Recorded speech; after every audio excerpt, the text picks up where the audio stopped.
स्वराज्य न्यूज मराठी, माझा हक्क माझं राज्य स्वराज्य। कुंभमेळ्याच्या कामांची गुणवत्ता सर्वोच्च असावी, मंत्री शिवेंद्रराजे भोसले यांच्या बैठकीत आदेश। आगामी सिंहस्थ कुंभमेळ्याच्या तयारीचा आढावा घेताना सार्वजनिक बांधकाम मंत्री शिवेंद्रराजे भोसले यांनी सर्व विकास कामे दर्जेदार आणि गुणवत्तापूर्ण करण्याचे स्पष्ट निर्देश दिले।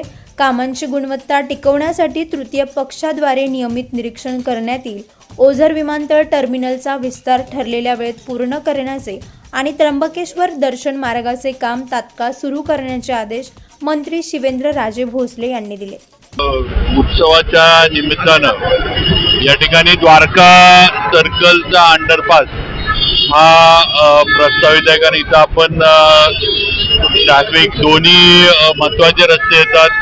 मेजर ट्रॅफिक या रोडवर असते आणि ट्रॅफिकचा फार प्रॉब्लेम होतो, लोक अडकतात, वेळ जातो आणि त्याच्यातच कुंभ सुरू झाल्यानंतर अजून लोकांची आवक होणार, वाहनं येणार आणि जे आज ट्रॅफिकचा प्रॉब्लेम आहे तो अजून म्हणजे वाढणार ही वस्तुस्थिती आहे। ती धरून आज MSIDC कडनं जे सार्वजनिक बांधकाम विभागाचं महामंडळ आहे त्याच्याकडनं आपण हा पुन्हा ते आपलं हे इकडचं नाशिक पुणे टू सारडा सर्कलचा आपण अंडरपास जो आहे हा प्रस्तावित केलेला आहे।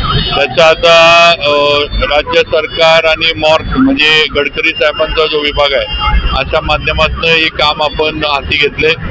थोडं आमच्यावर सगळ्यांचं जे काम वेळेत संपलं पाहिजे, कारण हे काम वेळेत झालं नाही तर बरेच प्रॉब्लेम अजून निर्माण होऊ शकतात। तेव्हा आमचं त्या पद्धतीनं नियोजन चालू आहे किंवा वेळेत हे काम संपवायचं किंवा वेळेच्या आधी संपूर्ण हा सबवे जो आहे हा खुला करायचा, की ज्या ह्यानं ट्रॅफिक कंजेशन जे आहे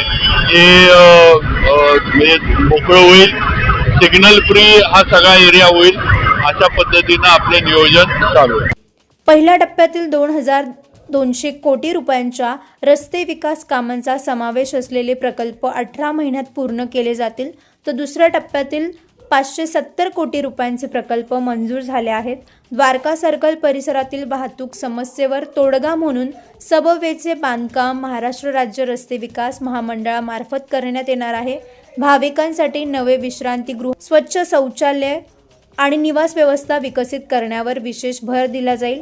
ही आढावा बैठक सार्वजनिक बांधकाम प्रादेशिक विभाग कार्यालयात पार पडली। यावेळी विभागीय आयुक्त डॉक्टर प्रवीण गेडाम, कुंभमेळा प्राधिकरण आयुक्त शेखर सिंग, जिल्हाधिकारी आयुष प्रसाद, मुख्य अभियंता प्रशांत ओटी, अधीक्षक अभियंता अरुंधती शर्मा यांसह संबंधित अधिकारी उपस्थित होते। स्वराज्य न्यूजसाठी स्वाती शेलार, नाशिक।